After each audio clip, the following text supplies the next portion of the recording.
So if you're wearing probably a t-shirt or maybe this jacket right here, you've got to say thank you to cotton farmers, because you see they got the cotton from the ground out to the store and onto your shirt. And this morning we're going to be visiting with a cotton farmer out in Pelion all morning long, learning actually how it goes from right here to right here. Good Day Columbia is coming right back.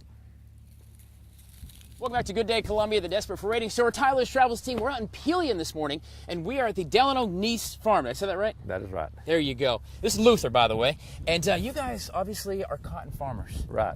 This is great. I mean, where are we? Tell me about this land. I mean, look, it goes on for miles and miles and miles and miles. Yeah, we plant cotton, we plant peanuts, and we plant corn. Right. Of course, we're in a cotton field now, and we're looking at some of the last cotton that we'll be harvesting this year. Mm-hmm. And this field was planted last, so we're harvesting it last. Okay. But unfortunately, because of the season we had this year, this cotton did not fully mature, and it is not as white as what we would normally like to see. Sure. Now, tell me about the lifespan of cotton. Like, what's the season? We normally plant our cotton late April, last week of April, first 2 weeks of May, and you start our harvest mid-October. Right. We normally finish up our harvest by the end of November. This year, seems like all the crops are about 3 to 4 weeks late, right. And we're late harvesting, a little bit late harvesting this year, but we're anxious to finish up. This is the last field. So did all that rain, I think it was August, I think we had that really, really wet rain like for a month. There's rain every day. Does that help or hurt like a cotton field? That actually hurt our cotton this year because what happened, we had so much cloudy weather, the cotton did not grow off and mature like it should have, and it was just late maturing. And then we had a freeze and back about 2 weeks ago, and basically shut the plants down, killed the plants, and when that happens, you see these brown leaves that stick to the cotton plants, right. And kind of makes for messy cotton. But sure. the crop just got cut short this year. How many acres do you have cotton? Like which can be your take? We row crop about 1,600 acres. It's all irrigated. We plant half of that in corn and about a fourth of that in fourth of that in peanuts and right. a fourth of that in cotton. I gotcha. All right. And where does this cotton go when you guys? Because you're over there. We're going to learn this morning, by the way, what actually happens going from the field out the truck. But where is this going to go when it leaves your farm? Okay. There's a gin in Swansea, Color Holstein gin. They gin our cotton each year, and it ends up in various places, but most of it most likely will end up in China. In China? Yeah. And then, of course, we buy it anyway. It comes back home. That's right. Luther, we are at the Delano Kneece Farm this morning learning about the cotton trade, looking at all this acreage, all this. I mean, it's still going on, and this is the last field they have. We're going to learn how it kind of goes from here out to the trucks, I guess, to China, and then back to us right here on Good Day Columbia. Stick around. We are coming right back.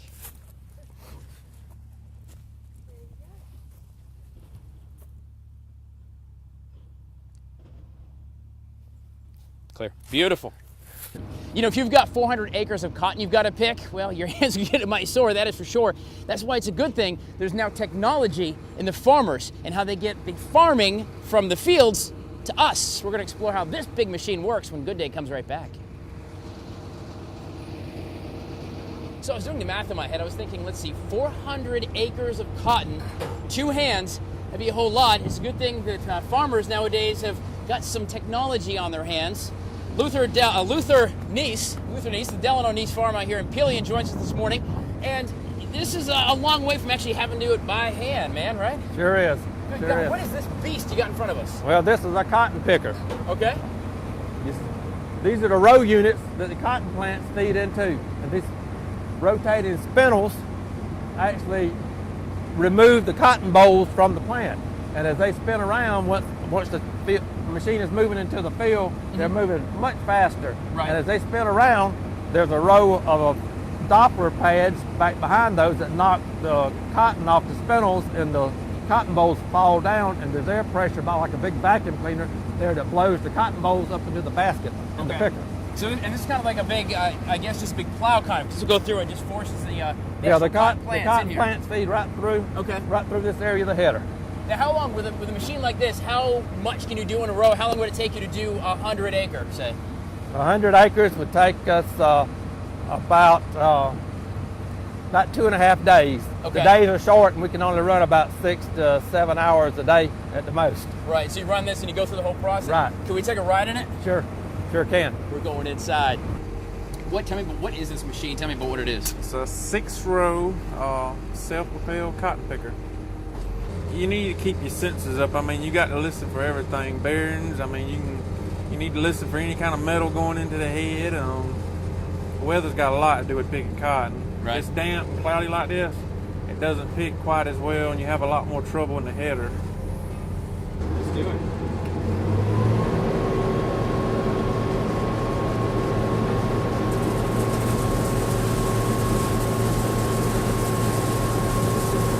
Now with this window, you've got the window here so you can actually look right down at exactly what you're driving over. It's very touchy as well. I mean, you pretty much, if you get off the road, I'd say more than 3 to 4 inches, those limbs, what we call the outriggers, they'll go up under the header and you'll never even get the cotton off of them. In the old days, you had levers, you had to manually pull and shove. Sure. Those things are a thing of the past. They were old faithful, they never broke, but Right. electronics is faster and you make more time in a day.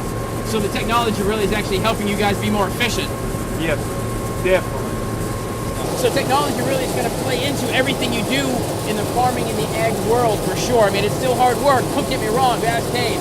He's going to tell you. But we are learning all about cotton picking this morning out at the Delano Kneece Field in Pelion on this very special farming guide for the city guy, Tyler's Travels. So in Pelion on Good Day Columbia. We will be right back.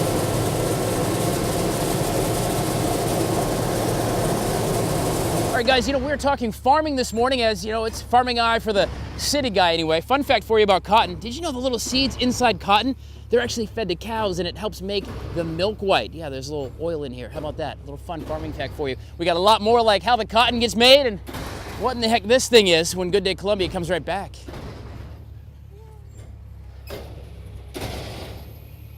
Welcome back to Good Day Columbia. Yes, it is the farming eye for the city guy here on Tyler's Travels. We're talking about farming. It's 3 million people here just in the state of South Carolina that rely on farming. Yes, there actually are people who picked the things we eat, and they raised the cattle we eat, and in fact, they picked the cotton that we're wearing on our clothes, and you're probably sleeping in right now if you're still in bed. Luther Kneece from the Delano Kneece Farm out here in Pelion this morning. We're talking about cotton, all this field, and this is the last part of the season for you. What in the world is this thing here? It's big and loud, and I love it. That's a cotton module builder. Okay. Once we pick the cotton picker dumps usually about 4 bales of cotton each time it dumps into the module builder. Okay. And the module builder packs the cotton into a module, okay, which will, when completed, will hold about 16 to 20 bales of cotton. And then the cotton gin will send a truck out that actually picks these modules up, and right, they're transported to the gin where they will be ginned, and the cotton will be cleaned up. All the foreign matter, the leaves and the sure, stems and the cotton will be taken out, and it will be reduced to bales of cotton, which will be stored in the warehouse, which will be later shipped to the end user. Sure. How big or how heavy is this thing? A module will weigh somewhere in the neighborhood 15 to 20,000 pounds. That's a lot of cotton, I'm just saying. Well, no, that thing really compacts it too, because I don't see any sure, strings like you see on a bale of hay.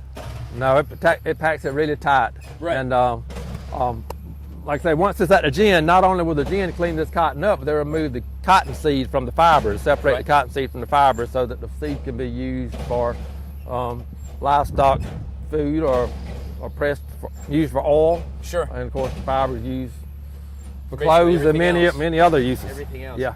This is fascinating stuff. I mean, to do this all, just do it again and again and again every season. It's right, interesting to watch how the earth kind of works for us, That is right. It really comes from the ground. We're learning about cotton picking this morning. Cotton picking is what I'm going to say. As we're experiencing and learning firsthand, getting our hands a little dirty here on Good Day Columbia, learning about the farming eye for the city guy and all of us. How about that? Stick around. There's a lot more Good Day Columbia from Pelion coming your way. Stay with us.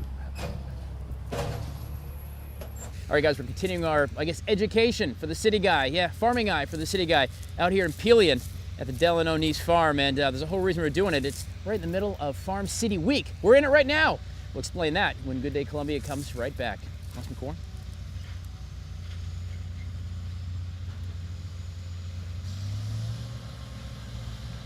Welcome back to Good Day Columbia. We're continuing our education into Farming 101. Farming Eye for the City Guy, we're calling it, on Tyler's Travels. Out here at the Kneece Farm in Pelion, learning all about the cotton trade and all the work that actually goes into putting this jacket on my back and maybe the bed sheets and pajamas you're in right now. But we're actually in the middle. This week is Farm City Week. Lonnie Reichert, good morning. Good morning. What is Farm City Week?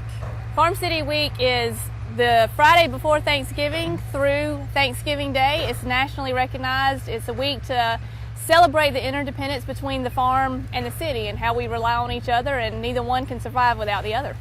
You know, I wonder, you talk about farming and things, I think sometimes we forget. I mean, I grew up in Vermont, in New Hampshire on a farm. We didn't do fields like this, we hated stuff. It was a long time ago, and sometimes you forget that every time you pick up a burger and enjoy it, or an ear of corn, or put a jacket on with cotton in it, somebody actually did some work that went into that. Right. Most Americans today are generations removed from the farm and have no idea actually what goes into. So what our committee does is we try to, bring that awareness to everybody of what goes into producing their food, their fiber, their fuels. It's not really a job, it's a way of life. All Lexington County farmers and farmers across our state or across our country, most of them were born doing this, and it's just what they do. Sure. And they love it and have a lot of passion for it, and we just want everybody else to, to feel that passion and know exactly what all goes into it. And I would say, as far as Farm City and the interdependence between the two, Lexington County is a very great example of how that works well here, because we're a very urbanized county, but we're also one of the top ag producing counties in the state as far as gross receipts, and it works really good here in Lexington County. And I think it's interesting too, you kind of mix the two worlds, because there is technology. We're learning about, in that cotton picker, the technology it's in. They're learning that it's actually run by GPS that helps. All that technology makes you guys more efficient. It helps produce more food, better food. I'm assuming, get it done quicker, and just continue to process the food out. But technology really kind of mixes in, more than just the old pickaxe and things like that, using tools. Yeah. A lot of people probably still have the idea of the farmer as the old man in overalls driving the tractor, and it's not that way anymore. With all the people in the world, farmers have to be more efficient. We produce more with less. We do that through technology. It's a very highly technological process. Stuff. All right, well, Farm City Week going on. We're going to put links for you, by the way, at WACH.com. Farm City Week, so you can kind of get involved, learn a little more. And over the next year here on Good Day and WACH-Fox, we're going to be learning more as we celebrate farmers with the Farming Eye for the City Guy program. And we're going to learn all about farming in different areas and all the things that these men and women do, so that makes our life a little bit easier. So thank you so much for that. Thank you, Tyler. Thank you very much. You guys stick around. There's more Good Day Columbia on the way. Don't move. Enjoy the cotton you're wearing.